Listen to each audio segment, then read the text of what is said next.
మిత్రులందరికీ నమస్కారం, శుభోదయం, జై శ్రీరామ్, జై హింద్, జై భారత్. ఈరోజు మనము గాయత్రి మంత్రం యొక్క విశిష్టత గురించి తెలుసుకుందాం. అసలు ఈ గాయత్రి మంత్రము అనేటువంటిది చాలా పవిత్రమైనటువంటిది, విశేషమైనటువంటిది కూడా. గాయత్రి మాత అంటే ఓం భూర్భువస్వః తత్సవితుర్వరేణ్యం భర్గో దేవస్య ధీమహి ధియో యోనః ప్రచోదయాత్ అనేటువంటిది గాయత్రి మంత్రం.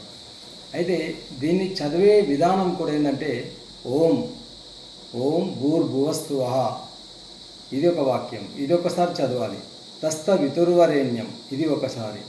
భర్గో దేవస్య ధీమహి, ఇది ఒకసారి. ధియో యోనః ప్రచోదయాత్, ఈ విధంగా చదవాలి.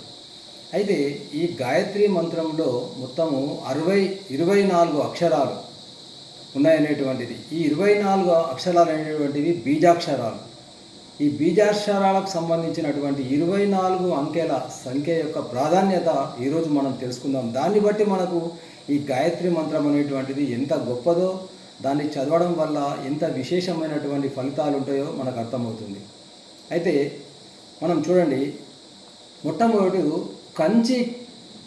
కంచిలోని కామాక్షి మందిరం ఏదైతే ఉందో ఆ మందిరంలో ఒక మంటపం ఉంది. అది గాయత్రి మండపం అని పిలుస్తారు, గాయత్రి మండపం. అయితే ఈ మండపం లోపల 24 స్తంభాలు ఉన్నాయి చూడండి. కాబట్టి ఈ 24 స్తంభాలు అంటే ఒక్కొక్క స్తంభము ఒక బీజాక్షరానికి సంబంధించినటువంటిది. అంటే ఈ ఓం భూర్భువస్వః తత్సవితుర్వరేణ్యం భర్గో దేవస్య ధీమహి ధియో యోనః ప్రచోదయాత్ అనేటువంటి మంత్రం లోపల 24 అక్షరాల సమాహారమే ఈ మంత్రం. కాబట్టి మొదటిది ఈ యొక్క కామాక్షి మందిరం లోపల 24 స్తంభాలు, స్తంభము ఒక బీజాక్షరానికి మనకు సూచిస్తుంది. అదేవిధంగా మనకు ఒరిస్సాలోని కోనార్కులో సూర్య దేవాలయం ఉంది. ఆ సూర్య దేవాలయం అనేటువంటిది ఒక రథం పైన నిర్మించబడ్డది. ఆ రథానికి 24 చక్రాలు ఉంటాయి. ఆ 24 చక్రాలు కూడా ఒక్కొక్క చక్రము ఒక బీజాక్షరానికి సంకేతమని ఇక్కడ తెలుస్తుంది.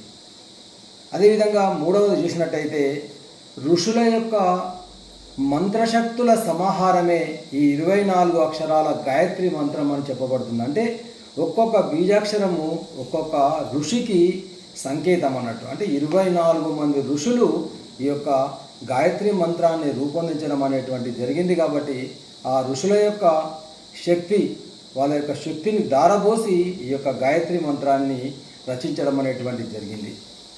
అదేవిధంగా మనకు ధర్మచక్రం అనేటువంటిది ఉంది, మన యొక్క అశోక ధర్మచక్రము.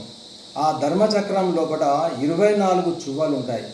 ఒక్కొక్క చువ్వ కూడా ఒక బీజాక్షరానికి సంకేతం అని ఇక్కడ తెలుస్తుంది. దాన్నే మనము సమయ చక్రము అని కూడా అంటాం. అట్లాగే 5వది జైన సిద్ధాంతంలో మనకు తీర్థంకరులు అనేటువంటి వాళ్ళు ఉన్నారు. అంటే జైన మతాన్ని వ్యాప్తి చేసేటువంటి వారు. అటువంటి తీర్థంకరులు కూడా 24 మంది. కాబట్టి ఈ 24 ఇక్కడ కూడా మనకు ఒక విశేషమైనది సంఖ్యగా తెలుస్తుంది.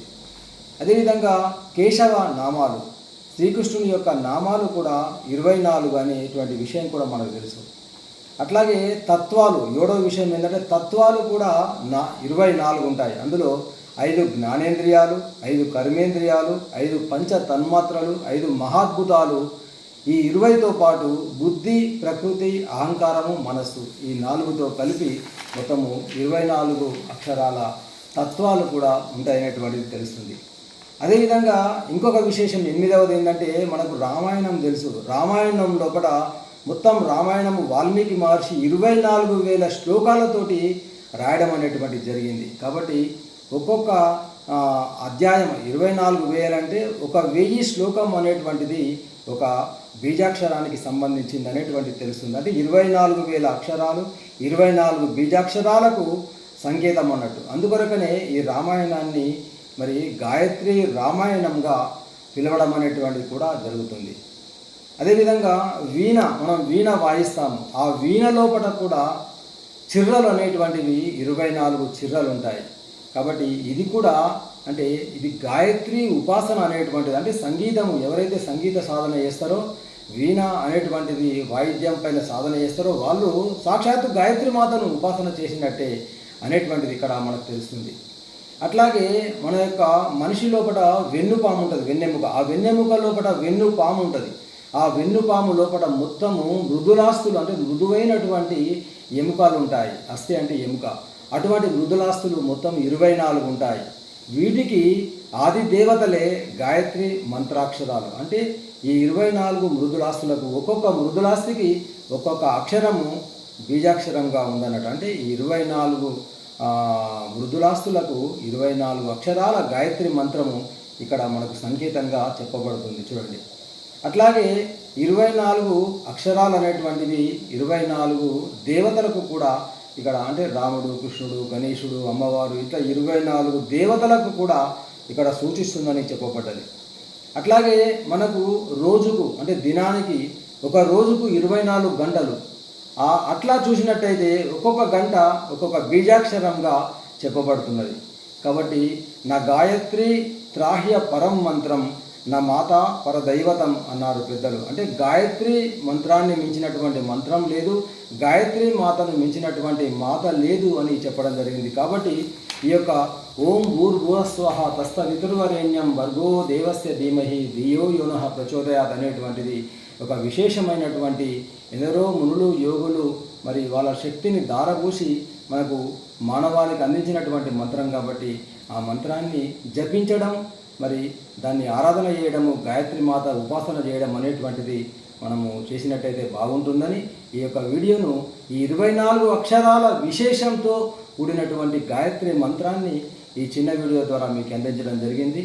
ఈ వీడియో మీకు నచ్చినట్టయితే 10 మందికి షేర్ చేయండి, ఛానల్ను సబ్స్క్రైబ్ చేయండి అని కోరుతూ జై శ్రీరామ్, జై హింద్, జై భారత్, ధన్యవాదాలు.